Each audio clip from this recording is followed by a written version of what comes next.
Okay, so this is working. Didn't know if I was going to keep going after one episode back. This is either episode 40-something of Neighbors Again, or it's episode number 2, because I quit for 6 months and then realized people still cared, so here I am. A little bit different on the format as to where before I was really just hammering on one topic, and this I'm really going somewhere, we're going towards something that's going on in the world right now. But I've just found that the podcasts I like the most are the ones that maybe take some different turns in getting there. And so going a little more Joe Rogan style this time around, I guess. You can let me know what you think of that as we get into this interview with Melvin Taylor, who's a broadcaster in New York on both TV and radio, who actually had the privilege of teaching in college. So that's where we're going to go on this. Only other note is that the new episode of The Consultant and the Millennial, the business podcast I do with Hayden Shaw, who's a genius, dropped yesterday. And if you didn't get a chance to check that out, I highly, highly recommend it, okay? All right, here we go. My name is Seth Tower Hurd. Let's be neighbors again.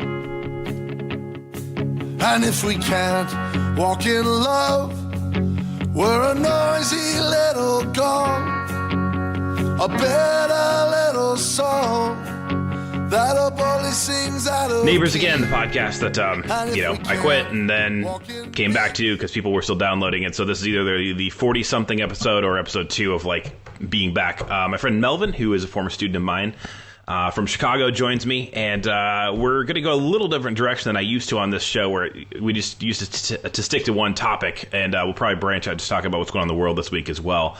But first of all, we actually, this is the second run of this episode, something just cut out. But you're one of my favorite students because you went for it, and I don't get sad when somebody just tried their best and didn't wind up with a career in broadcasting. I get bummed when people just they said they wanted it and didn't really try. Didn't even apply for jobs. I went all the way through school, and you see this in a lot of kind of what I would call maybe riskier careers, right? Like theater or, music production or something like that. It's I went to school for it, but nothing really happened. Oh, well, did you move to Nashville or LA and sleep on somebody's couch and work at Home Depot and try to make connections and try to get studio time and try to do anything you could? One of my favorite stories is still Prince. He was a janitor so he could get studio time to get his career going. Did you do that? No, my uncle had this job at this business and I just took it and kind of liked to be doing that, but man, it just didn't work. That drives me crazy. Yeah. Yeah, no, I'm right there with you, especially when people, because nowadays you see a lot of people will say, I want this bad and I want to do a lot of things, but it gets to that point where it's will you do whatever it is, not necessarily whatever it is, but will you do as much as you possibly can to be able to get you closer towards that goal? When you wake up in the middle of the night to go work a job, I don't love this job. This job's going to get me one step closer because I'm going to get this out of it. And set it up that way so that you can get closer to it. You got to be able to do that if you really want it, because it doesn't just work for everybody to say, all right, I'm out of school, I want to be on ESPN, and ESPN says, hey, we saw your 3-minute video on whatever channel, yes, please come on. It doesn't work like that. And the more competitive field you want to get into, like sports commentary, the harder you're going to have to grind. And I think that when I think back, this is my second run of starting a business. The first time, honestly, I just wasn't in the right headspace to do it. It didn't actually fail. The cost of my insurance went way up for health insurance, and I just kind of quit doing it. I was like, whatever, I'm going to get a job. I don't care. That's what I needed to do at that point. But I look back at that, that's when I was doing some teaching on the side. I was trying to build myself as a business, and I think back, and I did a week where I didn't have any teaching to do, so I just went and roofed. So I'm 31 years old. I have 2 master's degrees. I'm putting a roof on. I don't think that's dishonorable. I think that's honorable. I think anybody that goes out and does a trade or does any kind of job to take care of themselves and people they love, that's honorable.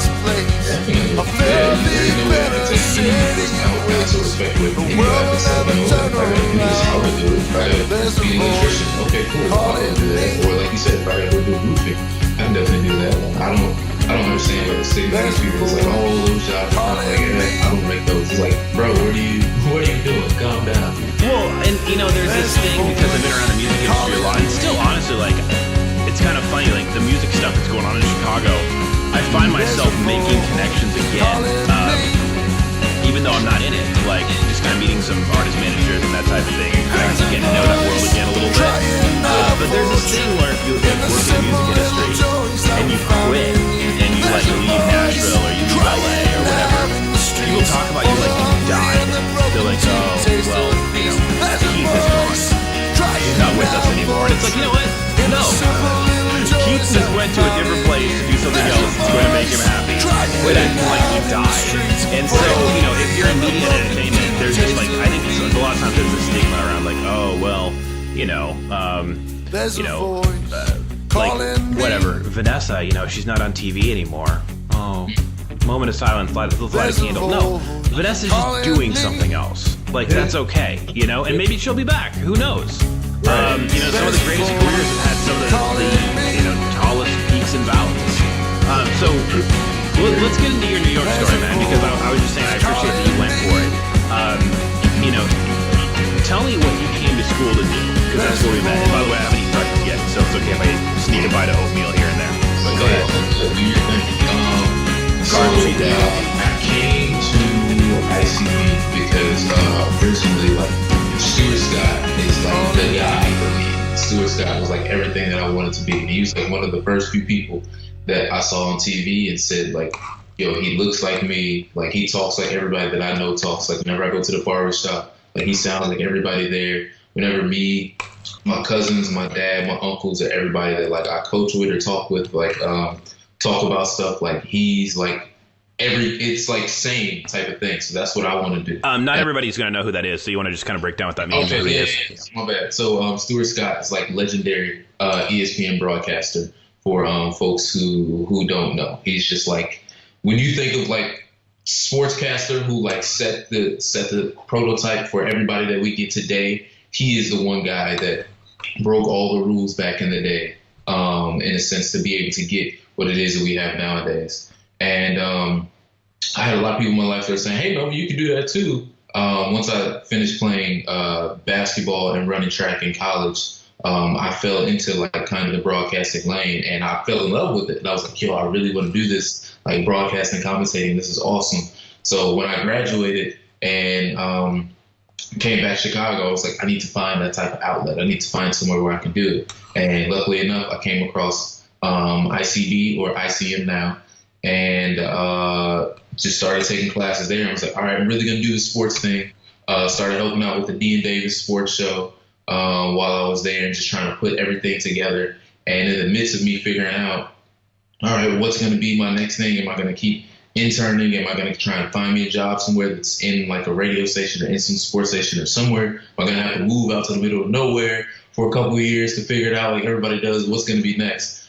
I got a call to come back to New York. The summer beforehand, I had interned at CBS in New York City through a program called IRTS, International Radio and Television Society, that I was in.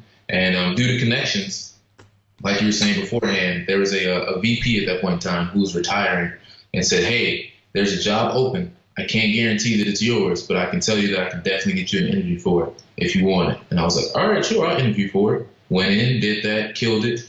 And they were like, all right, you got to start like kind of like next week.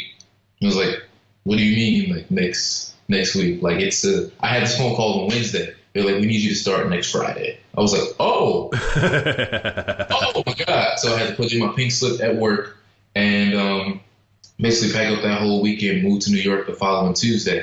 But before then, I remember being back and forth in this limbo, being like, I don't know whether I should like leave ICB and go and do this New York thing. Oh, you weren't done with school yet. I wasn't done with school. I still had like 4 months to go. Oh, go, man. Well, obviously you did. But I would have told you to go if I knew what was going on. I don't know what to be able to do. And I talked to like my cousins that used to live here, and I talked to like a lot of people that were around me at that point in time at ICB at the classes that I was taking. And I just kind of made up in my mind to be like, man, you know what? As much as I would love to continue everything here in Chicago, I know that classic saying of like, if you can make it in New York, you can make it anywhere. So it's like, you know what? Let me just take the same hunger that I have, take it to New York, and figure out some way to be able to do it. Because honestly, I don't want to move to the middle of nowhere. Like, Yeah. I don't know, like 3 years of my life, and then I have to move all the way up there. I don't want to do that. Let me just go make it happen. Well, So, yeah. here I just tweeted this yesterday, that if you want to make it, you got to go to where the stuff is happening. And a lot of people, and the thing is like, I fully plan on, my family having a solid presence back where I grew up.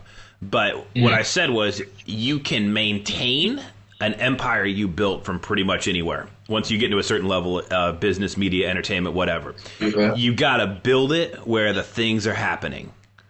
So, like, you got actors that live in like the weirdest places right now. But for example, I almost moved to Bozeman, Montana. I was interviewing for a job out there. Beautiful place, right? Kind of beautiful, secluded, mountainous place. John Mayer lives there full time. Town of 40,000 people. Everybody's cool. Nobody bothers him. He gives back a lot to the town. He plays a show every year just for the people who live in town, which is really cool. But he can do that because he's already John Mayer. If he wasn't John Mayer yet, he couldn't do that. People ain't gonna go for that. Be like, who is this guy? Like, yeah.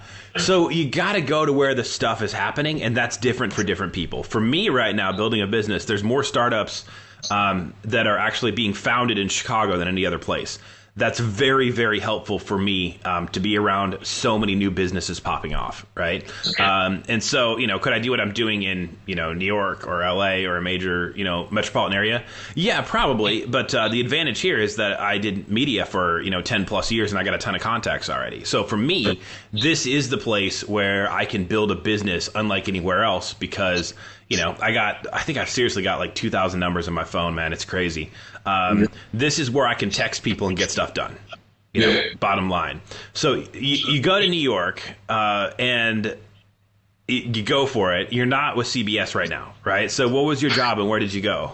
I was at CBS working in advertising sales, basically. And I had this whole game plan of being like, you know what? I'm going to work at CBS in sales, and then I'm just going to peruse my way around. We're all going to be in the same building. So I'm going to be in the same building as like the broadcasting team and whatnot. And I'm just going to eventually slide my way over and somehow figure out how I can either get into CBS Sports or do like the Entertainment Tonight stuff. Like some way I'm going to make it happen. But I end up getting there and realize that we're not all in the same building. We're in 3 different buildings. Just happened to be across the street from Letterman at that point in time, but now it's Colbert now. And I was like, oh, okay, but I still have like CBS access calls, so I can get into anywhere. Like I'm all good. That didn't end up happening either. I go to the broadcast center and be like, yeah, your card doesn't work here, so we can't let you in. I'd be like, oh, okay, it's gonna be a little bit harder than I thought it was gonna be. But luckily enough, through the radio contacts that I made at the Dean Davis show back in Chicago, was able to connect with a journalist out here named Scoop B, Brandon Scoop B Robinson. And he was doing a podcast for CBS at that point in time, and they needed a producer. And because I had just come from ICB, where I was learning about audio production and video production, I was like, you know what? Let me use these talents that I have, help you guys out with this show. So I went to help produce the Brown and Scoop show on CBS's Play.it. And that was kind of like during the day, I would be working advertising, and then at night, I go over to a fourth building where fourth CBS floor in this building where I would help them produce this show. And I just kind of use that in a sense to say, okay, this is my trade-off for now to kind of get my way slowly back into it. And when I wasn't doing that, I was trying to figure out where can I take audio production classes here in New York and be able to make some more of those contacts and build kind of that database of people that are out here doing things so I can be around like-minded individuals who are like, I want to create this, I want to create that. Because you know as much as I do, like sometimes when you're working those regular jobs, you don't come across those creative people. You find people that are very much, this is my lane, this is what I'm in, I'm going to do this, then I'm going to go home, and that's it. And I still wanted to go and find those people who were doing things that I wanted to do. So I was trying to do whatever it was that I could to be able to find them. Let's back up before we talk about where you're at now, because I actually want to dig into just what I've seen on social media. Man, your whole family seems to like have a similar ambition. I mean, isn't one of your cousins one of the top players in Chicago right now, high school? My brother was. Your brother, okay. He made all city, all state, all area. And he's about to go on a full ride down to University of Cardinal Word down in San Antonio. And I got a little cousin of mine who they won state last year for the 4x1 relays, and they're also about to go down to state next week as well. And his little brother is actually going to be like a backup or alternate for the relay team because he's so damn fast too. And I got a little cousin who's like their little brother who's also killing it on like the little basketball, like 9 and under AAU circuit right now. I'm like literally everybody but me, like just got athletic genes. And I was like, I started late, started like 7th, 8th grade. I was in the books and then they were like, all right, Melvin, go play football, go hit somebody. Whereas they saw me doing that from the moment that they were like born. And they were like, oh, I want to go do that. And then their parents put them into it. So now, by this point in time, they're all like amazing. And I'm at this point now where I'm like, you know what? Yeah, it wasn't meant for me to do that, but it was meant for me to live this life that I'm living so that way I can see everything and be like, all right, guys, let me just help you along with the paths in which you want to go. So if you got any questions, big cousin or big brother is here to answer that for you and find those answers for you. Yeah, but, where do you play? Where do you play basketball and run track at, man? It was Knox College in Galesburg, Illinois, Division III. It was basically like you got to really love what you're doing to do it at that point. No, well, because I played just kind of up the road. I played for Blackhawk Junior College in Moline. Oh, okay, yeah. So I don't know if you guys actually might have played them. We did not play them, but okay. We did play Grinnell, and we played against, I don't remember if he was there at that point in time, Jack Taylor, the one kid that scored like 100-something points in a game or whatever. He wasn't playing at that point in time when we played against him. He didn't. Oh no, actually, take that back. It was I think the year I stopped playing was the year that he ended up scoring those 100 points in that season. Just because of the system that they ran and everything, where they had like 40 people on the team, and he would just stay in the whole game, and they would just sub out people around him. They would just keep feeding him the ball. It's a whole backstory to it. But yeah, that was like around the time that I played. Okay. Dang. I didn't realize that. Kind of close together. No, I was just curious because one of the things I talk about on this show a good bit is like nobody invents themselves. Like nothing makes me more crazy when people just like want to totally take credit for all their own success. And it's like, no. Somebody put the idea in you that you could do this. Somebody helped point you in the right direction. A lot of somebody's helped you up along the way.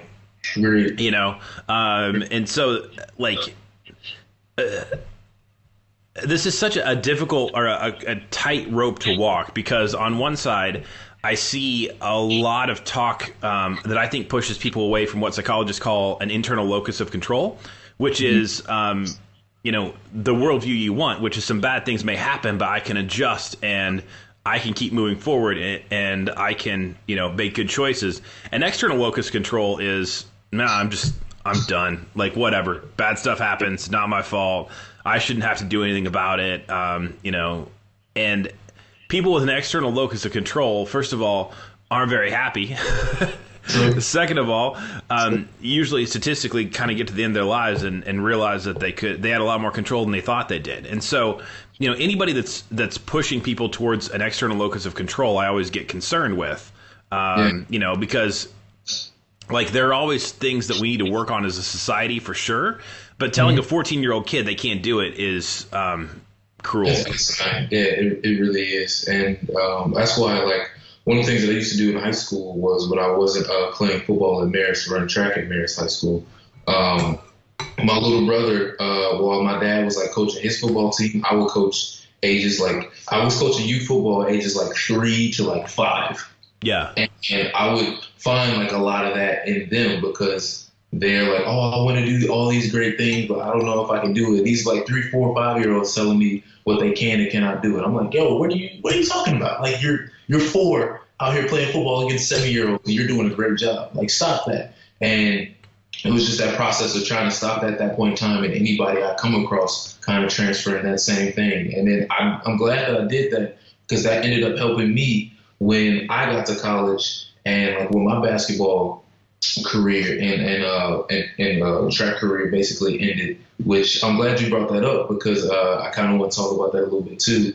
I was basically playing, ended up getting hurt, and long story short, I heard that the basketball coach at that point in time wasn't being too kind with some of the words he was saying about me to other people on the team and other coaches and whatnot, just around the athletic staff. So once I heard this, I kind of like marched over to his office. I don't know where this came from because I'm not that kind of person at all. So I just kind of marched over to his office and was like, knocked on the door. He was meeting with the assistant coach. I was like, Coach, I got to talk to you right now. And he was like, yeah, no, this kind of got to wait. I was like, no, Coach, this isn't waiting. Like, me and you got to talk right now.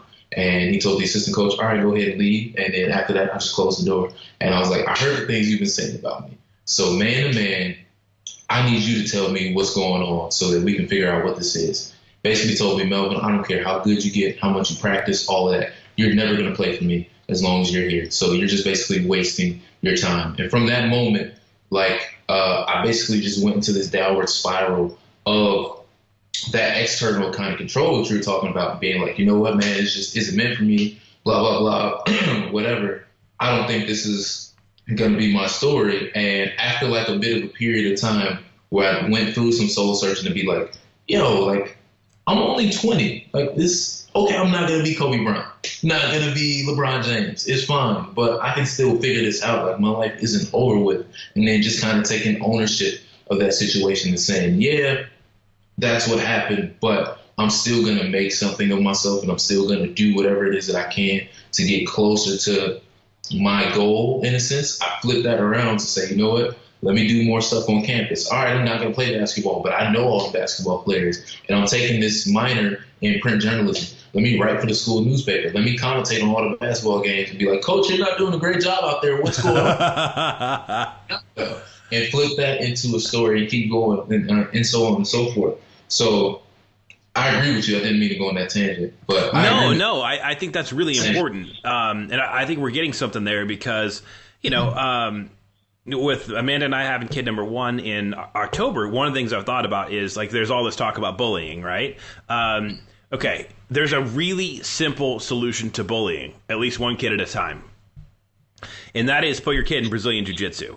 Because, I mean, do you watch UFC at all? I've seen a little bit. UFC is like a little too much for me. But Okay. I've seen cool. UFC, I'm like, yo, they like breaking limbs. They're not normally breaking limbs, but yeah, I love both. I absolutely love boxing as well, and have since I was a kid. I watched UFC 1 when I was like 8 with my uncle. Okay. And so, you know, yeah, no, I would have been 10. 1992. I watched the first one ever. And, you know, and I was a pretty young kid during the Tyson era, who I still think is probably the second greatest heavyweight of all time. I honestly think he would have run through Muhammad Ali. And not to get into like one of those cliche sports conversations, but until his trainer died, he was unstoppable. He was unstoppable. Yeah, it was one of those things where it's like he's got the. I'm only saying this because I think you'll get what I'm saying. He kind of had Mike Tyson on a leash in a sense to be like, as long as I keep him with this tunnel vision type focus, there's nobody that's going to be able to get into him type He kept his power under control. Yeah. That's the way to do it. Like he kept it focused. Excited. I don't know if you've ever seen this clip, or for anybody that watches this, please go find this clip. There's this clip of Jamie Foxx doing a radio show interview where he's talking about, at some point he's supposed to play Mike Tyson in the movie. And Martin Scorsese is going to direct it, and Jamie Foxx basically like talks about the first, the opening of the movie, and it's like a great 3-minute clip that I'm like just listening to him talk about it, like makes me want to buy tickets to the movie right now. And I didn't know that was in the works. I'm gonna send it to you afterwards. It's like the most amazing storytelling you will ever hear in your life. And I was blown away by it. Send it to me. Yeah, and then we're going to get back to bullying, but I think that I still think that Joe Louis, who had to fight every month, probably could have beat Tyson just because it was a different era, you know. Mm-hmm. And the dude had to fight every 30 days. Yeah. And he trained right down the road, by the way, from where I'm at right now in Kenosha. Yeah. I did a promo video for the nonprofit boxing club that I do some volunteering with about the whole Joe Louis thing. He was actually kicked out of – they were fighting at Comiskey Park where the White Sox play. And he got kicked out of another town in Wisconsin that wouldn't let him in because he was black. And so Kenosha welcomed him. And it was it was a sporting event of the year. It was like what Mayweather-McGregor was last year. And he beat James Braddock, who was later portrayed in the movie Cinderella Man. He knocked him out like in the baseball stadium, in a ring in the middle of the baseball stadium in front of a huge crowd, and actually it was on the radio back then. If you can imagine listening to boxing on the radio and being excited about it. By the way, I'm glad you said Comiskey Park. Not guaranteed like, race field. Willis Towers? I'm like, no, it's Sears Tower to me. Get the Willis Towers stuff out of here. So the bullying thing, Brazilian Jiu-Jitsu, the Gracie family who, kind of perfected Brazilian Jiu-Jitsu. Renzo runs a famous school in Manhattan, actually. And his 9-year-old son, a kid tried to beat him up at the bus stop and take his backpack. And the kid was 15. So you got a fourth grader versus a high schooler. And the kid kept saying, leave me alone, leave me alone, leave me alone. And the high school kid kept coming at him. The fourth grader broke his arm. That worked from So, Brazilian Jiu-Jitsu for kids, like you can teach kids to be able to defend themselves and be left alone. Of course, and that takes care of the kid aspect. What you can control is a freaking teacher or authority figure bullying you. 7th grade, the year after my brother died, I had a teacher who told me I couldn't write, I would never do well in English, and apparently she blocked me on Facebook before I could find her because she's out there, because I would have told her what's up. But I thought about just finding her address and having like 100 pounds of magazines that I've been published in, like delivered like in a pallet on her door by UPS.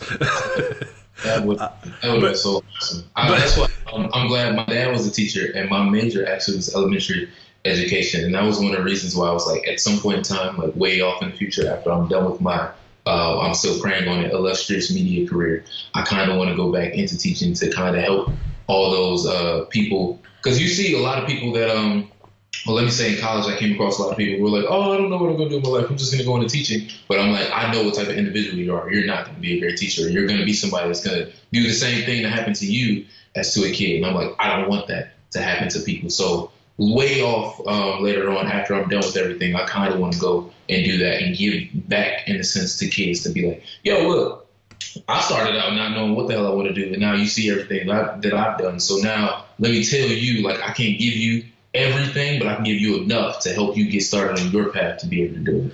Well, my business podcast, The Consultant and the Millennial, people can go check that out if they want to. We actually did a whole episode on nonprofits, and I think that the world will be a better place if more people kind of move between the business space and the nonprofit space. Nonprofits can teach people in business a lot about how to motivate and, kind of call people in a certain direction and get them to buy in, because businesses just try to buy a lot of times employees as opposed to invite them to join something amazing. And, there's just a lot of things that you learn in the rough and tumble business and, kind of the world we're in as well, the media world, that can be really beneficial to nonprofits. And so as opposed to saying I work in nonprofits or I'm a teacher or I'm a stockbroker or whatever, if more people would kind of take a break from their main thing and go do something else to cross-pollinate and come back, it would benefit them. Yeah. So, yeah, I mean, especially if you can do it and like go make some money, get some headlines, and then go do it, and then be humble enough to go back and do it. Because that's one of the things that drives me crazy about like business programs in college. I look back at like pretty much all business programs, and with the exceptions of like some top tier schools, right? I'm like, yeah. But if you knew how to make money, you'd be out there getting it, or you would have at some point. Yeah. A lot of people that are teaching that are like, oh, let me show you the way to be able to do it. And it's like, well, how did you do it? Like, how did it work out for you type thing, Yeah, I had one college professor that said he just didn't know if I was going to make it. I mean, by the time I was 24, man, I'd done a nationally televised TV show. I was radio in Chicago, and I was writing for various magazines. So it's like, okay, so academically I'm failing. But in life, I would say that I'm putting my time into where I need to put my time into. Yeah. Yeah. And I always tell students that about like, if you got a killer internship and you're in your last couple semesters of college and you got to pick, just get the bad grades. Like, people care that you went to college, but they're not really going to care about what your GPS was. Get the bad grades, get the contacts, and go full speed ahead. I want to say I met with during my internship experience back at CBS, I met with the guy who was president of sales for CBS, and me and him just had like a great hour-long conversation in a sense where he just kind of poured into me so much knowledge about that specific topic, where he was like, look, Melvin, you went to Knox College, and I probably got buddies whose kids went to Harvard and everything and whatnot, to be out on the green with me and everything, playing golf and whatnot. But just from this conversation, I can see that you're like, how hungry you are and trying to go after what it is that you want, versus somebody who's just going to be like, oh, I went here and I did this and I did this, so you should give it to me type of thing. And I see that you're going to be able to go far in what it is that you want to do because of that. Whereas a lot of people are just like, oh, just give it to me type of thing. And that's not the way in which it necessarily works. Have you watched Dear White People, the second season on Netflix yet? Watched the second season yet. I love the first season. I'm supposed to start the second season today. I didn't start it yet because I know that if I start it, I'm gonna finish it today. Where me and my girlfriend told each other, all right, we're gonna finish watching all the way through The Office, and then we're gonna watch Dear White People season 2. But okay. Yeah. There's something about that show, and I interviewed after the film came out. I interviewed the writer director Justin Simeon before it was ever going to be a Netflix show. There's something about that show that kind of makes me like a little bit bummed sometimes that I didn't try harder to go to like a big name brand school. But honestly, for college, I was right where I needed to be. And one of the things that's been cool when we talk about just kind of the internal versus external locus of control is like now I'm rubbing up against people who went to Harvard and, who went to Booth School of Management and stuff like that. And it is cool. And they do know more millionaires than I do, although I know some, that care about me and are willing to kind of speak into my life. Yeah. But they had one experience and I had another. And there are things I scrapped and fought for they're never going to understand.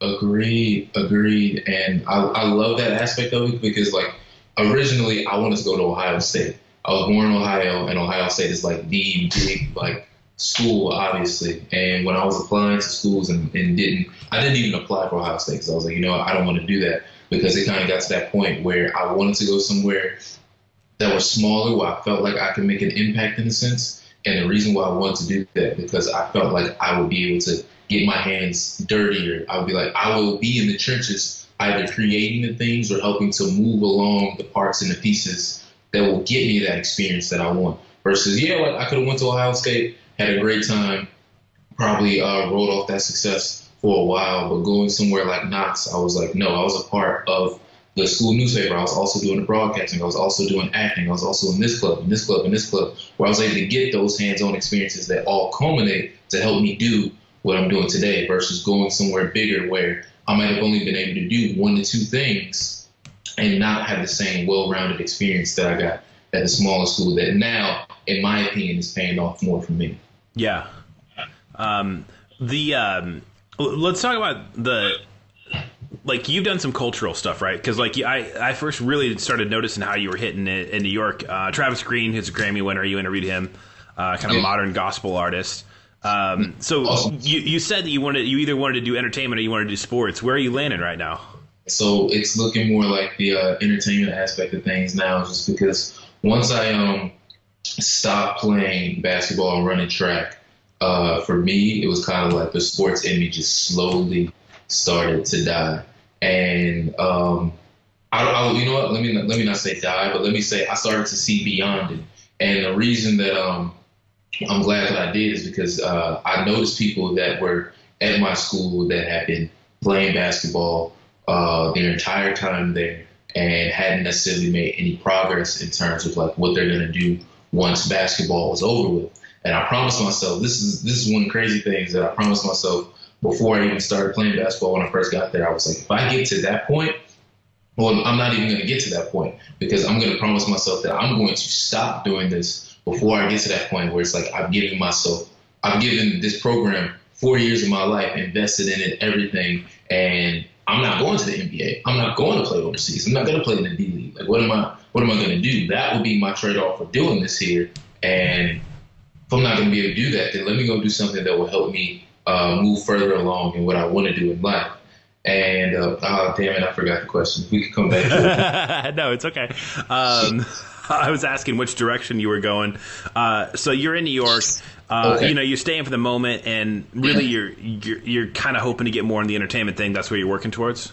Yes. Ended up doing that because I was like, all right, there's a bigger world out there than sports. And because I also kind of got mad that a lot of people who I knew back in high school and whatnot that like had no clue what sports were, all of a sudden we're just kind of like popping up and being like, oh, okay, they're doing reporting on this and they're doing reporting on this. And I was like, I'm happy for them. I'm glad for them. But I know I can do a better job. However, that's the way it's set up for them to go. So I'm going to let them go ahead and do their thing and do everything that they want to do in that. And I'm going to just find my way in this other lane over here in entertainment because I feel like it's a lot more that I could talk about. And I could still include sports in it and feel like I'm diverse in what it is that I'm talking about. And I'm just like, you know what? This seems like a lot cooler for me. Why would I even be mad about that stuff beforehand? If anything, it's just opened up a new lane for me. So I can talk about what's going on in entertainment. I can talk about what's going on in music. I can talk about what's going on in sports. And occasionally I can also talk about politics. So thank you so much for pushing me out of just the sports lane in a sense and keeping me in the tunnel vision and now really opening me up to what's going on here in the world and being able to have more conversations with people. Well, and this is, and then, you know, we'll change levels, change directions here, but that's one of the things I've been thinking about a lot and, you know, trying to write a business book around is the idea that kind of what determines the direction of the nation. Actually, you know, politics and policy are pretty far downstream. And, you know, where ideas get formed is in actually the people who have the microphone, so to speak. So it's, you know, it's athletes, it's entertainers, it's writers, it's thought leaders, and it's people in business. Because also, I would even argue that, like, you know, fashion and what people are wearing actually tells a story of, like, you know, kind of what the ideals that the, you know, designer is pushing, which makes you think about things in a certain way. And so if you want to talk about, like, you know, making society better or worse, like, it happens in those things, and then eventually those things become laws because, you know, society shifts in a certain way. And not that laws don't matter, but there was a 17th century Scottish philosopher that said, I don't care who writes, I wouldn't care who wrote a country's laws if I could write its songs. I like that. That's pretty legit, right? That sounds nice. I'm going to have to find that quote. That was dope. Man, it's Edward something or other. I'll find it later for you, but that definitely was said. Okay. All right, bro. Yeah. So what do you like?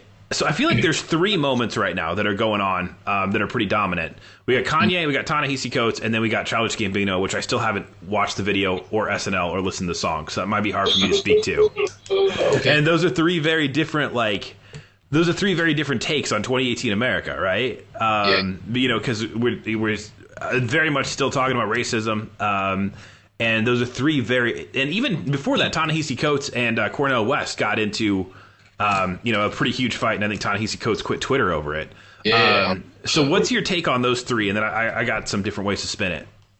Okay. I'll first start with I'm only going to start with the Gambino first. I'm not going to go super deep into it because you haven't seen the video yet, and I don't want to spoil anything for you.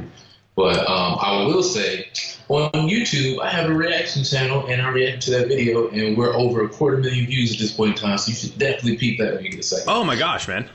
Yeah, it's crazy. Video is absolutely amazing, and I love how it perfectly describes how distracted, in a sense, we become from seeing the bigger picture around us. So I'll leave it at that. And also, he killed SNL, so please get some time. Find some okay, time. No, I will get there. I am the biggest Saturday Night Live fan, seriously, since like, you know, 5th or 6th grade. It's just kind of been this, you know, this season of year one of the business, baby on the way, all that stuff. Oh, good. I understand. Yeah. You're a busy man. You got things going on, so you got to do your thing. Yeah, I mean, my work day yesterday was 8 a.m. to 2 a.m., so yeah. When your work day can't be contained in a single day, you got a lot going on. Okay, so the Gambino thing, what were you going to say there? No, I was just going to say I love how I don't know how much you want me to go into it because you haven't seen it yet. No, I kind of know what happens in the video. Like, he shoots some people, right? He does. And it's done in a fashion where it's kind of like completely unexpected. Like, I even in my reaction video, I'm kind of like dancing because I'm such a huge fan of his, and I have been for a while.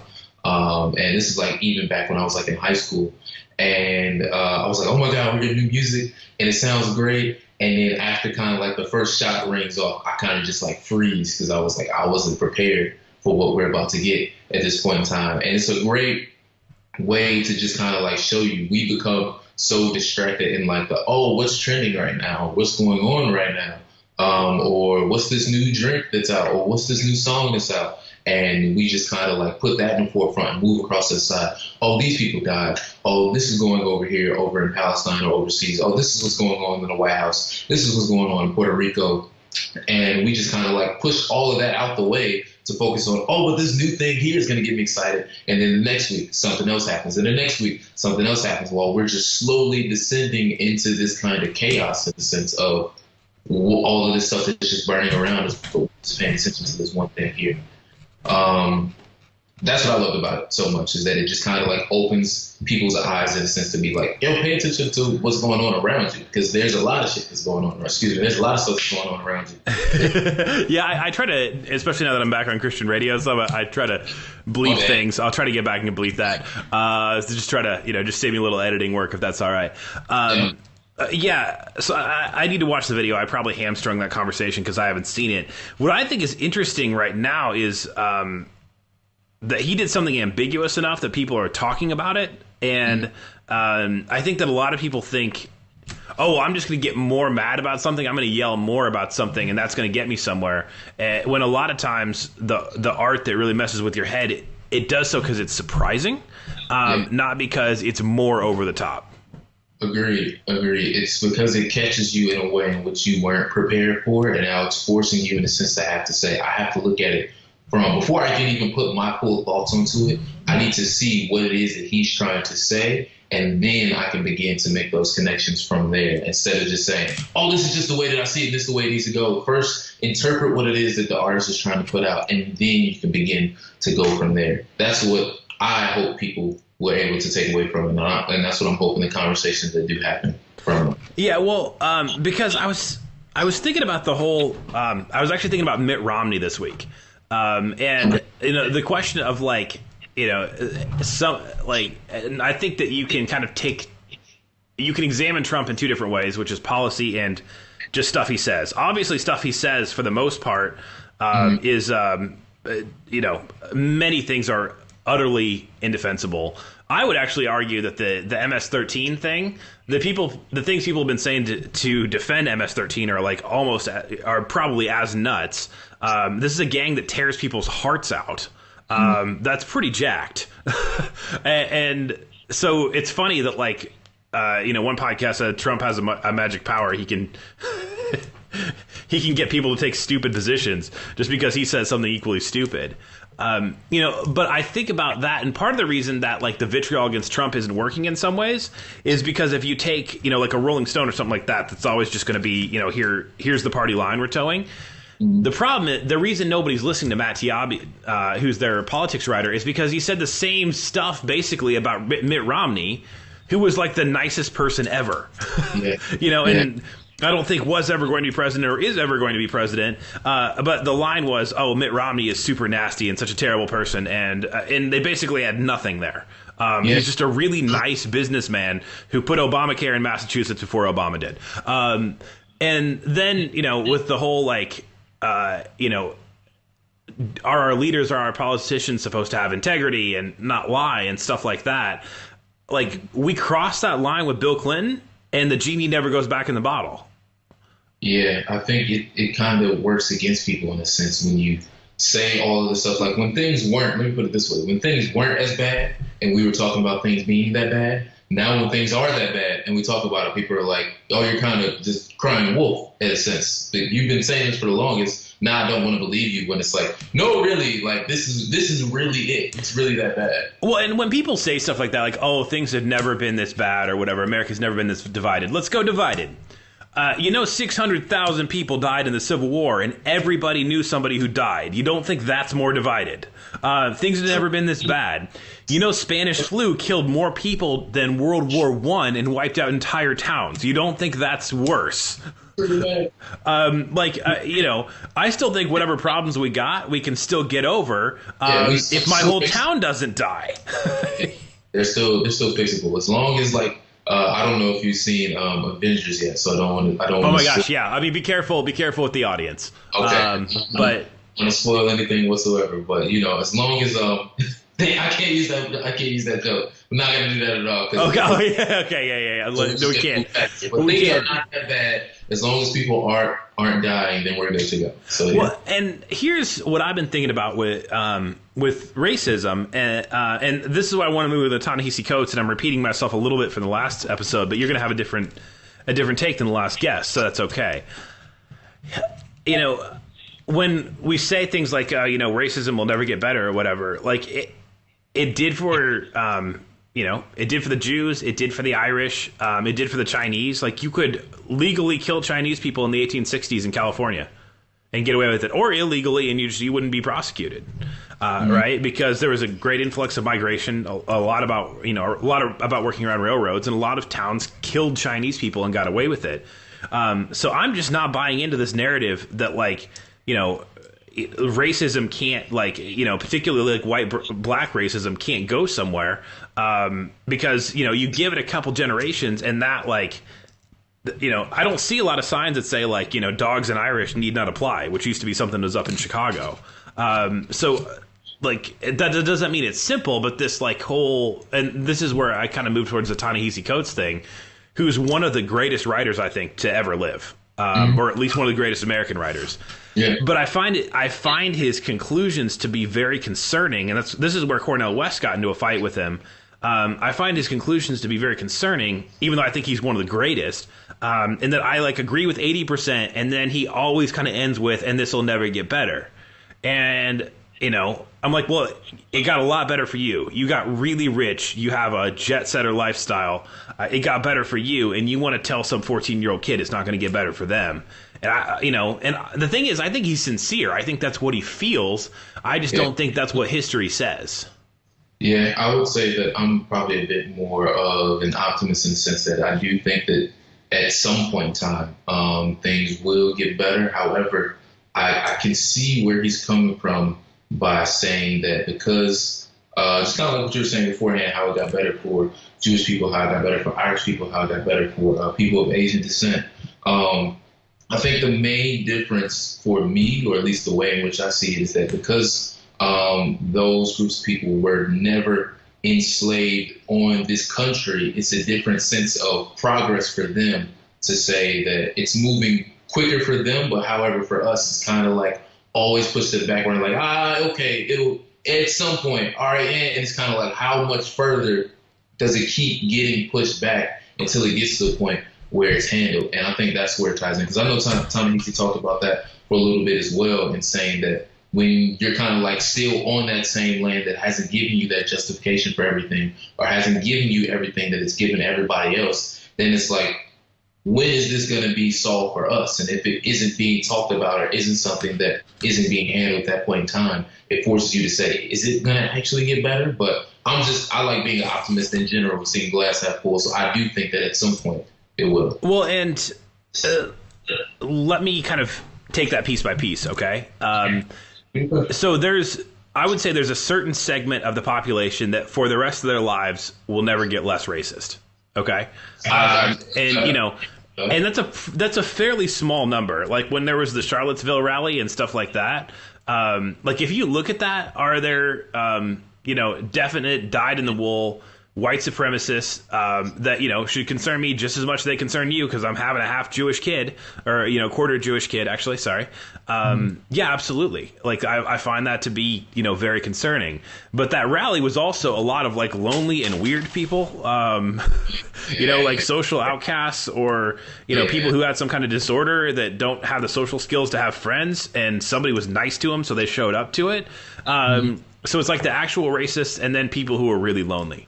And that's not to discount it. Like, it's horrifying to see something like that in 2017 America, right? And then there's a lot of people who are still racist, but they're not dyed-in-the-wool racist, or, like, they have a negative view of certain segments of people because they've had a bad experience or whatever. And a lot of times it's because, it's a result of the socioeconomic status you grew up in, right? Like, you grew up flat broke, you didn't know anybody that really made any money, you're going to be missing a lot of skills. And you're not going to have the same context or worldview as somebody who, a white kid from the suburbs, that got an Audi when he was 16 or whatever, right? And that's where I actually think that economics fixes a heck of a lot of this over 60 or 80 years, because when Ta-Nehisi Coates says like being on the same land, there's a podcast called Uncivil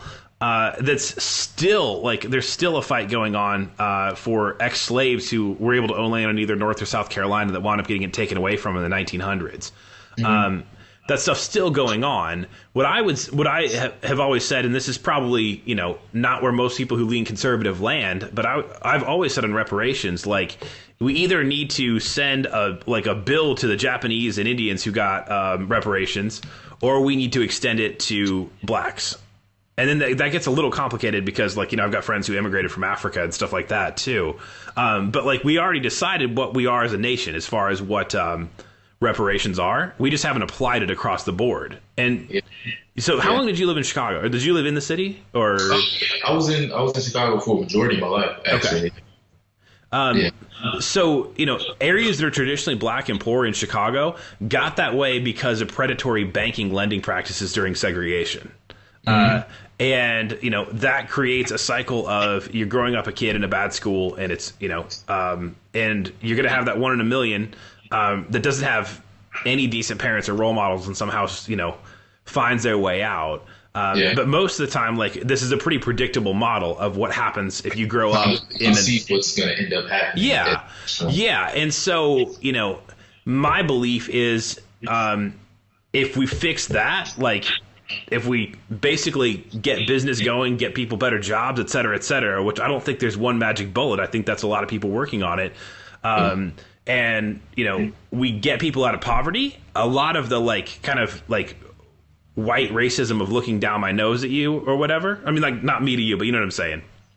That actually gets a lot better, and that still doesn't fix dyed-in-the-wool racists. But people who shouldn't be racist right now just because people are different than them and poor would actually cease being racist if we helped people get to their socioeconomic status. I think that it can definitely add to it, and because if everybody is kind of like, in a sense, from if I can take a little bit of what you're saying and put everybody on the same level, then the amount of experiences that people will be able to have with each other will also change, which will kind of dispel a lot of things that seeps into them as they get older as well. So I do think that being able to start from a point of being like, okay, not saying that everybody has this amount of money, but everybody has enough to where they're not like broke and hungry all the time. I think that will be able to help out a lot as well. Well, if you look at the 20th century and you look at kind of the same things that get said about different groups of people, a lot of like the stuff that was said about the Jewish immigrants in like the 1920s, right? The Irish immigrants in the 1860s, and then the Italian immigrants were kind of different waves throughout the 18 and 1900s, right? The same kind of things like, oh, they're lazy, they won't work, they don't take care of their kids, whatever. They're unstable, they bring down the city. That line just got transferred to different groups of people. And the difference is that there weren't laws for those group of people being able to get out of where they were, or laws that initially put those groups of people where they were at, right? And so that's where I split with Ta-Nehisi Coates in saying like, oh, it doesn't get better. Well, we've seen it get better. Let's apply the same thing again. And I'm a person with a very relatively small voice in the world, but that's my read on kind of his. And he's a great writer, and in some other ways, he's kind of writing the same article over and over again. Yeah, I know a lot of people who feel similarly in saying that there are aspects of Ta-Nehisi that they agree with, and then there are aspects that they don't. And then I know people who agree with him on everything, and I know people who disagree with him on a lot. And what I like to do is I can take someone's opinion for what it is and say, like, you know what, here's certain aspects of it that I do agree with. Here's some things that I don't agree with. And kind of like what I said when we first started, like I'm more so of an optimist, glass half full type of person, because if I wasn't, then a lot of things that I do have going on right now probably would not be going on for me. So, yeah, and the Kanye thing, and again, I don't exactly want to be the Kanye apologist. I just want to talk about an aspect that I think is positive that I want to apply to my life. First of all, like, those of us who've been around Chicago, there's enough stories floating. Like, he's been nuts since like album 2. He's been forever. What's that? He's been crazy for forever. Yeah. After his second record came out, I knew some of the guys over at GCI, which if you're not listening locally, that's the big hip hop station in Chicago. The afternoon guy at the time was like at the mall on Michigan Avenue, Waterford or Water Tower, or you know what I'm talking about? Kind of the end of Michigan Avenue, right? And Kanye was there, and the dude was just like buying something, and Kanye walks up and he's like, "Why you didn't play my songs before I was signed?" And it's like he has millions of dollars, Grammys, and also he has no reason to try to tear this dude down because, he's probably going to have to be interviewed by him or something like that along the way. And he just went off. And so he actually, when I was living in Tinley Park, he owned a restaurant over in Orland. He owned a Fat Burger, which is kind of In-N-Out style chain, right? Didn't make it. And, I would go in there once in a while, grab a burger or whatever. And it just kind of, it's like I was single at the time. If I was going after work to eat by myself, you kind of just talk to people that are there because I'm crazy extroverted. And I found out Kanye owned it. And I'm like, "Oh, what's he like?" And he's like, "Oh, he's a terrible manager. He's never here, and he's crazy." Yeah. So, when he's crazy, I guess I've never been that surprised, and not, and the line "slavery is a choice" will follow him, or sounded like a choice to me, will follow him for the rest of his life. Yeah, and it's utterly indefensible. Yeah. What I like about him is that he got to where he's at by people telling him he couldn't do something and then him doing it. Like they told him he couldn't talk about any kind of faith thing on the radio. Or couldn't do a song about it, and Jesus Walks became one of the biggest songs ever, and he changed the trajectory of pop music, because he got told he couldn't do something, and so that's why I said, like, it's fun. All these things we're talking about, be it Mitt Romney, Trump, Ta-Nehisi, Kanye, Donald Glover. I think that it's easy to want to say like, "Oh, well, this is my simple way of saying, this is what I want to say. Like, I like this guy, I don't like this guy. I want to put people in categories." When for people we don't actually know, we might be better off served saying, "Okay, that's good. This is bad. Here's what I can learn from this person." As opposed to having heroes and villains in our pop culture when we don't ever know them anyway, and we should be more invested in the people we know. Yeah, when you don't truly know them, and that's something that I honestly had to come to grips with the older I've become, because when you're younger, you have all these people that you look up to and whatnot, and you're like, "Oh, these are my idols and these are my heroes," and you hear stuff about them, then you just kind of dismiss it. And as I've gotten older, something in a sense to say, you know what? At the end of the day, these people are people just like I'm a person. So I kind of have to tame some of that. "Oh my God, you're like this enormous person" type of thing, especially when I come across somebody like Kanye, because I'll be one person to say it. I made excuse after excuse after excuse for him to be like, "No, he's a genius and people just don't understand him. And oh my God, his music helped me through this point in my life and this point in my life." However, now I think that he's just at the point to where, or let me say, I can liken it back to the conversation we had earlier when you said when Mike Tyson's trainer passed, and that was the one person that can kind of keep him in check in a sense, so that way he can stay on his path. When his mother passed, I don't think at the time we really took it as serious as to say, okay, he's a completely different person now, because now he's not who he was pre Donda was passing away. And it just kind of bothers me that a lot of the people that he had around him at that point in time who would help him to stay grounded, he's not around those same types of people anymore. And people that he happens to be around at this point in time, I don't know if I can say that they're necessarily going to look out for him in the same sense of what some of those people who were there from the beginning are going to be able to do that now. Because now they're just like, "All right, do whatever it is you want to do." Yeah, I may not necessarily agree with what he's saying, but I'm like, no, if that's somebody that you really care about, and that's somebody that's like your people, you're going to be like, "Yo, bro, what are you doing right now? You need to chill. I need to sit down and talk to you and see what's really going on with you, because there are a lot of things that have been unfolding from him that need to be figured out, that need to be talked about in a closed setting." I watched the interview that he did with Charlemagne the God before the whole TMZ thing happened. And at that point, I was like, okay, maybe there's still some Kanye in there. All right, we're good. Then TMZ thing happened. I was like, okay, no, I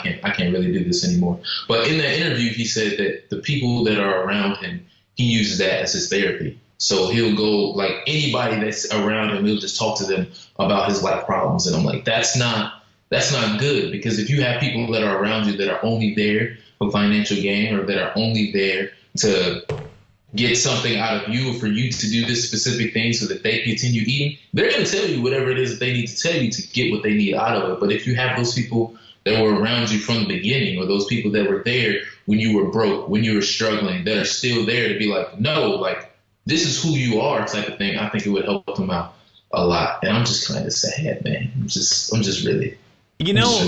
I'm still looking forward to the record, though.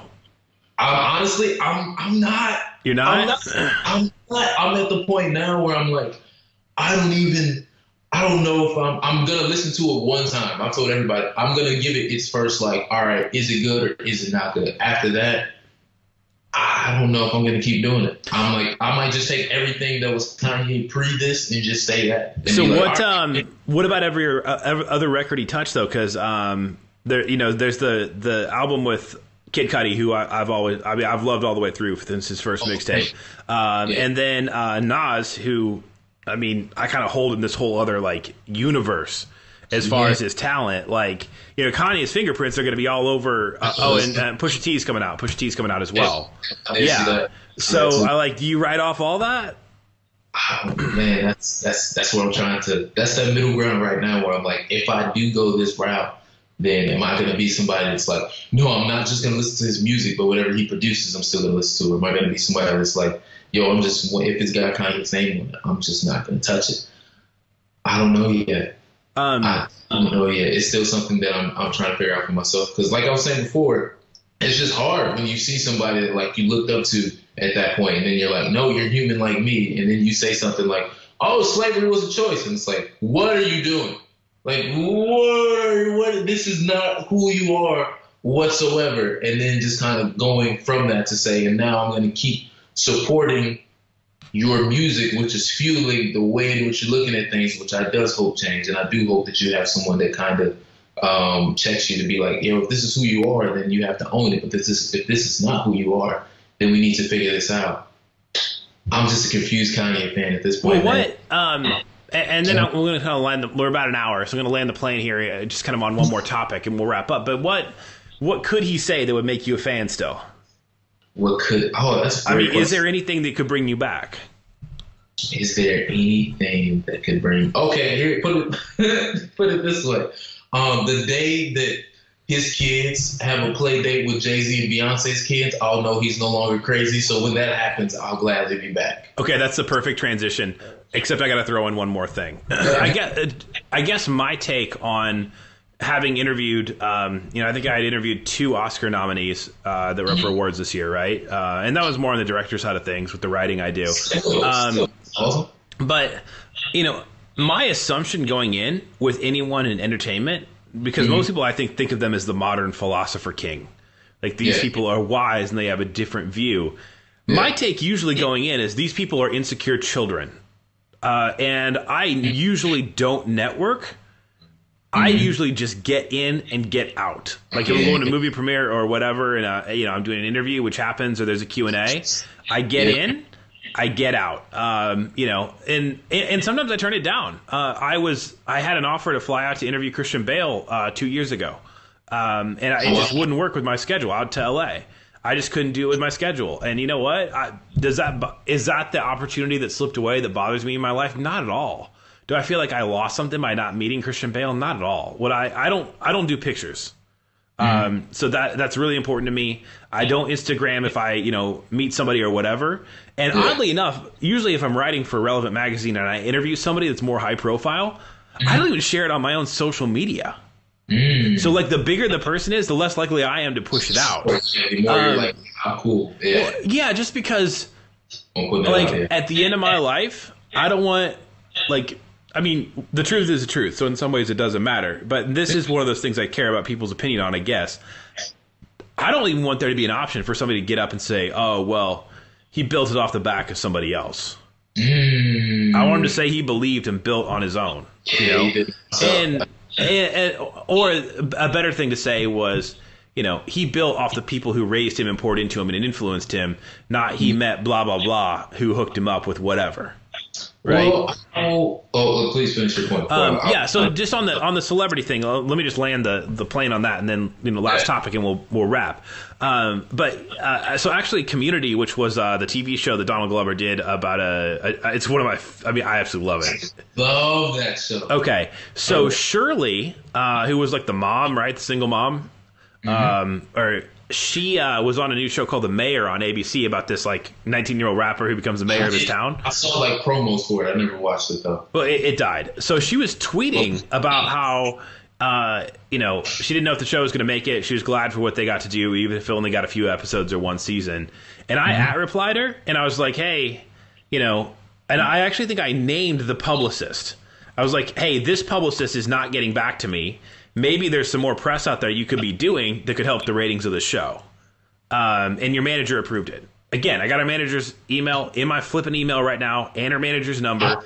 And so she retweets me and says, I don't know if I want to talk. She's like, I don't want to talk to you.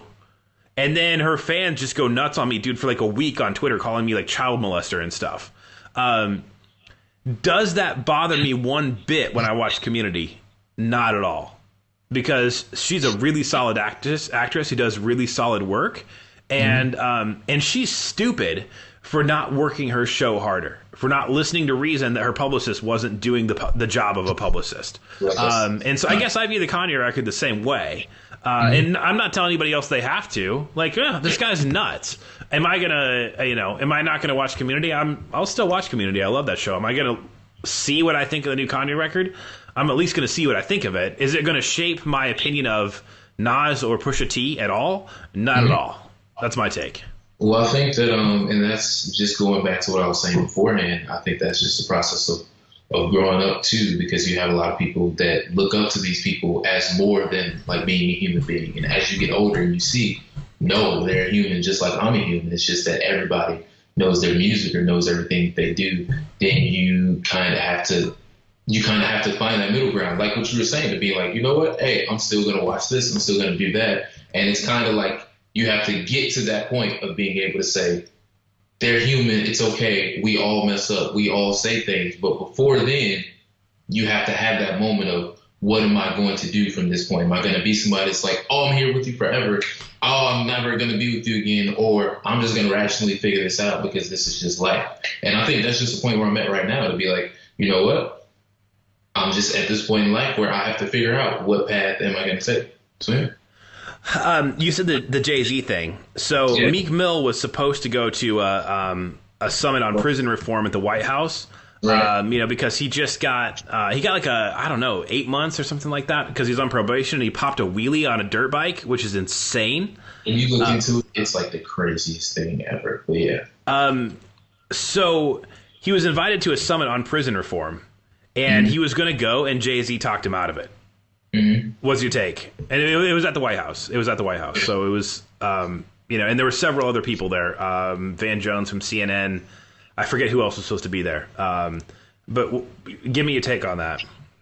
I'm comfortable with it in a sense, just because I need to see a bit more of what Meek Mill is going to do in terms of speaking about what it is that he went through. Let me see. I see that he's done interviews so far advocating, hey, this is not the way to go. This isn't the way that we need to do it. But I need to see that this is going to be something productive that the White House is putting together, rather than just being hey, we're just doing this to show you guys that we're trying to do something. If it's moving towards something, then at that point, it becomes something that you can join. But if it's just just come and take pictures with me. So what you were saying earlier with the pictures thing, just come and take pictures with me so that I can show you guys that I'm actually doing something. And if not doing something, then what's the point of even going forward? Well, I would say that I always want to be in the room, even though I don't want to piggyback off somebody else's fame. One thing that's really obvious about Trump is he changes his mind really easily and on a whim. And so I think it's a huge, I think Meek Mill hurt his platform a lot. I'm a huge Jay-Z fan. It's one of the most disappointing things I've ever seen about Jay-Z. And my view on it is I would sit down with anybody if I thought I could make something better. So if Richard Spencer, who's, one of the modern white supremacists, said, I hate your Jewish child, sit down and change my mind, I would give it a shot.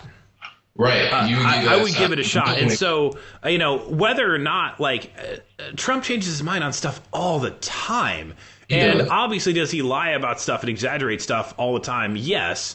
On the flip side, the number of voices that we're talking about prison reform for the past 15 years, and now somebody's got a shot at it. And Jay-Z, who's talked about it, who, again, I am, The Blueprint or The College Dropout was my favorite hip hop album of all time. Jay-Z has meant so much to me in my life. One decision's not going to, make me view his intellect differently. But knowing that Trump just kind of goes off of gut emotion and the last thing you told him, even if you hate him, to not show up for that, I think is a huge miss. I think it's a huge miss.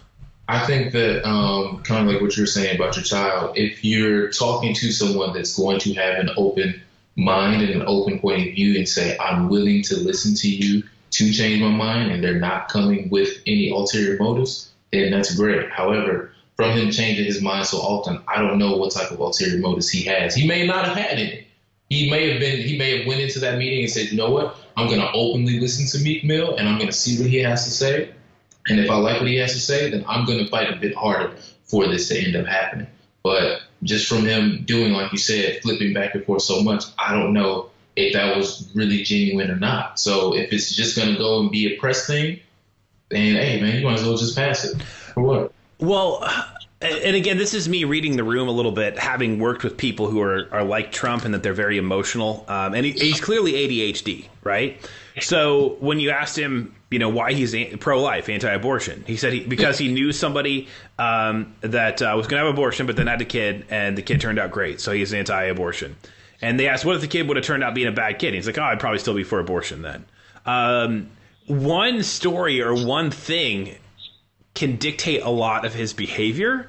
And that's so crazy. Yeah, that's where I think that if you have a voice in the room, and I get it, I get that. I get why you would have reservations going, right? Like the guy that stopped the shooting at the Waffle House, that burned his hands, hasn't had any kind of presidential thank you or anything like that. I think that's, pretty terrible.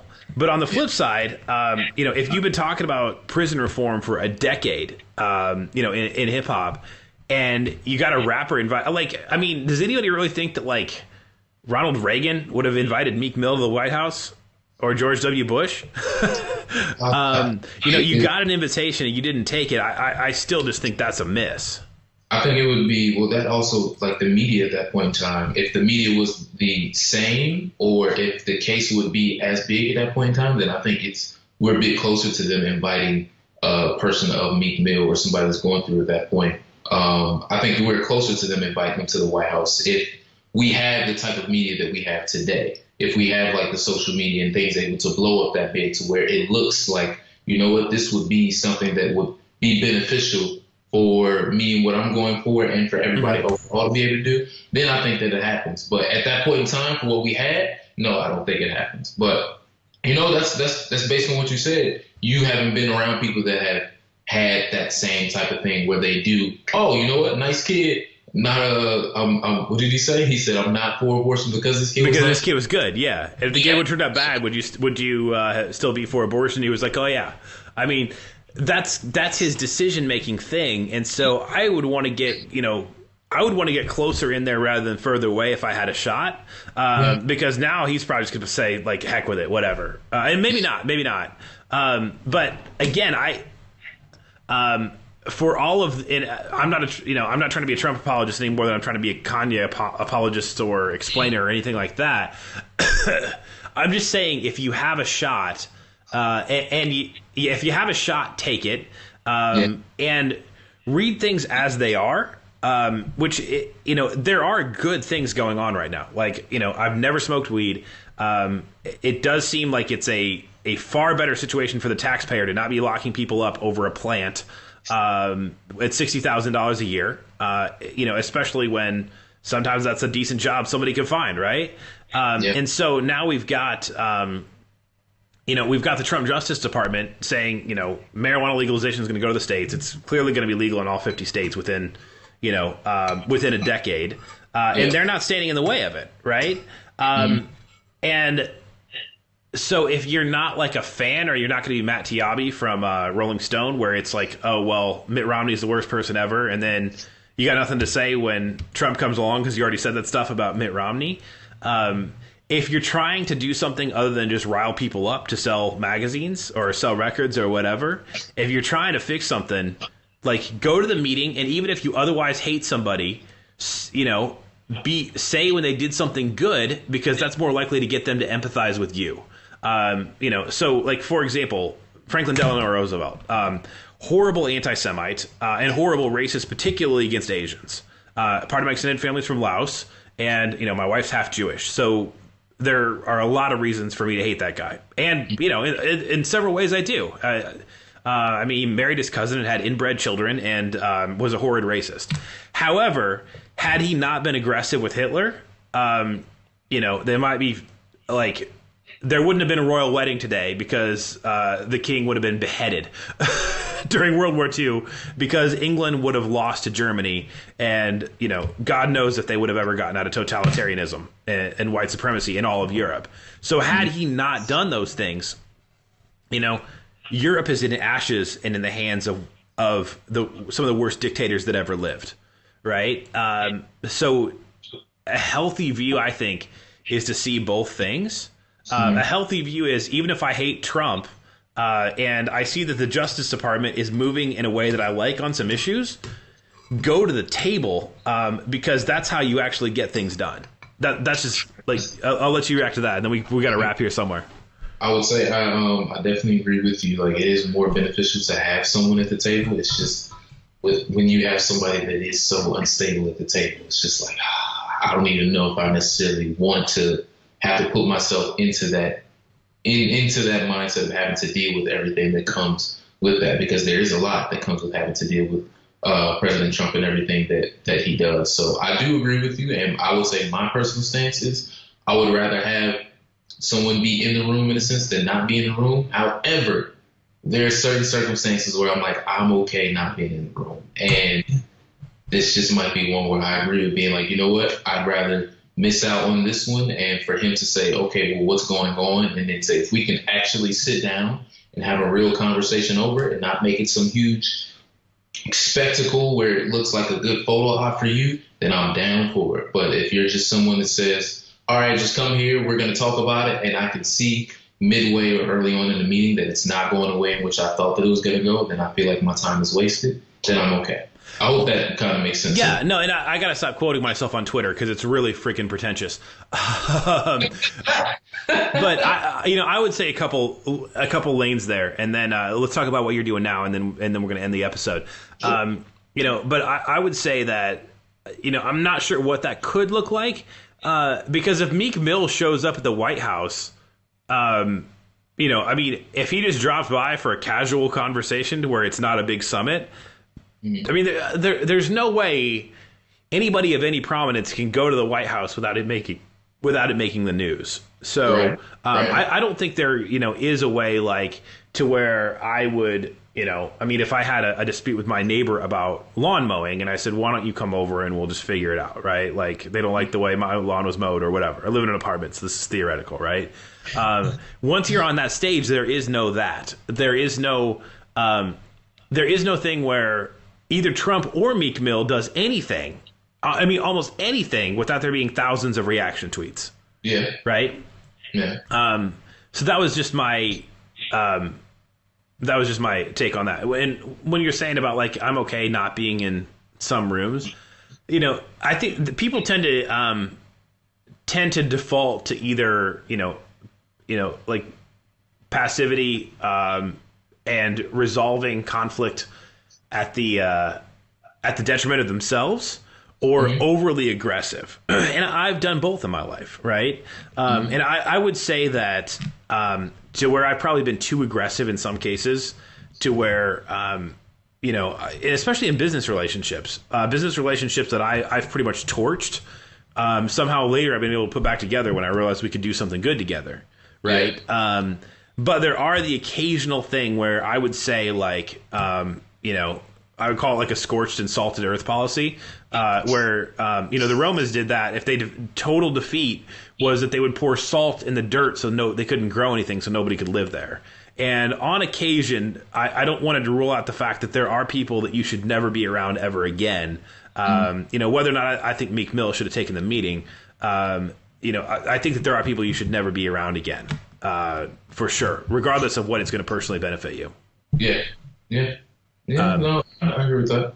I think there are some folks where you're just kind of like, I probably shouldn't keep this going. And then there are some where it's like, you know what, we can figure this out, maybe not right now, but a little bit later on. And I do want to say, Meek Mill showing up in any way, shape, or form is going to cause press. But at least I know that in him going there with the appropriate people around him to have this conversation may, in my opinion, may work more in benefit to say, you know what, this is going to go, I have a better chance at this going the way in which I want it to go if it is just me and you sitting there having this conversation versus everybody around here sitting there and it could go either which way due to 20 different people's perspectives on how this could work out.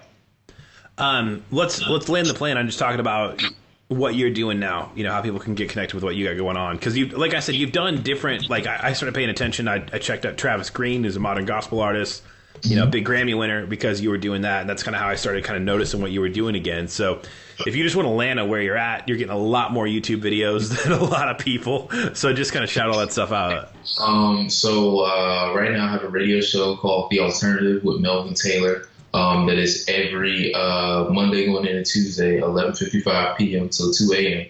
It used to be 3 a.m. to 6 a.m. every Tuesday, but now the station's moved me up to a better time slot, which I'm thankful for. So now I got that going on, and everybody back at home can listen. It's on WHCR.org, or you can listen if you're in the tri-state area out here in the East Coast, 90.3 FM New York. I have a TV show called Making Manhattan that airs every Friday at 9:30 p.m. on Spectrum and Optimum out here in the East Coast, or you can find it on mnn.org every Friday at 9:30, or on my YouTube page, which now we've got over like a million watch time minutes on it. You can find that Melvin Taylor II on YouTube. And I got some more things that are in the works. They're going to be coming soon. I'm trying to take over the whole TV radio lane. I see what Ryan Seacrest, Nick Cannon, Terrence J, and all of them are doing, and I'm like, I feel like I can do that. So just trying to go that same route and be like, all right, let's see if I can really make this happen. So yeah, that's what I got going on right now. That would be my my lane as well, where I'm trying to build up multiple streams of content that turn into money. The company I'm running, I mean, I plan on holding that for 60 years. It's not for sale, right? There you go. But I also, I guess I got to be careful. I probably can't do any new things for a few years because I really got to focus on building one company up to having some legit money. And I realized that, ideas plus cash plus experience is how you get things done. A lot of people, we just had this conversation on my business podcast, but a lot of people say, well, if I only had, if I only had the money, I could have a huge thing. I could have a huge business. I could have a huge, media conglomerate, whatever. Okay, that's not true because most people who win the lottery wind up broke again, not with a huge business, And Mark Cuban, either like, oh well, if I just had $1 billion like Mark Cuban did, bought the Dallas Mavericks and stuff like that from a tech exit. Mark Cuban has opened so many other businesses and is on Shark Tank because he learned the process of business, which is how he got $1 billion company. So you got it backwards. Like you got to learn the process, you got to learn the disciplines. Yeah. And then once you got those things down, like that's what I'm realizing, is that this little podcast, can be way bigger, but because I grow it, not because I'm thinking like whatever outlet's going to call me. And then at that point, I'm going to be a huge deal because when we go back actually to the very beginning about the sportscaster thing, most students I taught that wanted to be sportscasters thought if I just had the platform, then I could do it on ESPN or whatever. And you can't. you're not nearly good enough. You know, speaking to the students, right? Like, you're not nearly good enough. You got so much to learn. Like, if you got that shot, you'd be fired within a week because, you know, you don't know how to handle the pressure, or you don't know how to keep a story going when it's slow. You know, try covering sports in, like, you know, February 19th every year when there's nothing but NBA games that nobody cares about because it's mid-season. Like, the climb up the hill is the point. And, like, once you have the lung capacity and the muscles from that, then you can apply it to a whole bunch of stuff. Agreed. It's all about that experience. And I look at it the same way you do, where there was a point in time where I thought that same thing. I was like, oh, if I just was on ESPN, or oh, if I just had all this money. And you learn from building things, like me doing this radio show that I'm doing, first on the internet for 2 years and now on terrestrial radio, or me trying to build out my TV show, Making Manhattan, or trying to build out my YouTube channel. That it's like, the more that you learn about the process of doing everything and the correct way of doing it, and then from there adding your own seasoning onto it and slowly but surely building up from there, then you're able to reap all the benefits that come from it. But if you're just like, oh, I'm just gonna keep doing everything and at some point it's just gonna happen, that's not the right way to go about it. Melvin, man, I'm just honored that, like, somebody I got a chance to help a little bit with their career is like a double threat in New York right now, where you're doing radio and TV, man. Don't do that. Stop it. No. I mean that, man. I mean that. I'm just glad I got to be a part of it a little bit. Like, I'm honored to be able to say I got to be a part of it a little bit. And I think that whether or not you ever become whatever your version of Stuart Scott is, like, you're gonna do something really influential because you're climbing up the hill with the weight on your back, and when you get to the top of the hill, you're going to have better lung capacity and more muscle strength than everybody else. So it probably at this point is not going to be what you thought. Well, first of all, because broadcasting is so different now in the sports world, so it's not going to be that, but it's going to be something because you climbed, man. Man, thank you so much, and I'm honored that you were able to teach me everything that you did, and from all the text conversations or video conversations we had, where I just pick up little things from you, or even the videos and whatnot that you post, or all the posts that you post in general on Facebook, where I'm able to learn things. I'm grateful that you were even in my life to help it move in the direction which is going to now, and I'm praying that everything works out as well, and that either of us hold out 60 years for our companies, and then we get all the money and take all the banks at that point in time. Melvin Taylor, I'm going to go ahead and put the links to all your stuff in the show notes and on the video description, because we're going to put this on Facebook and YouTube. And definitely come back on, man, if you can sometime, okay? For sure, I would love to. Thank you so much. I got to have you on the radio show, or next time I'm out there, I got to figure out how we can film an episode of Making Manhattan. However we can do it, we got to make it happen.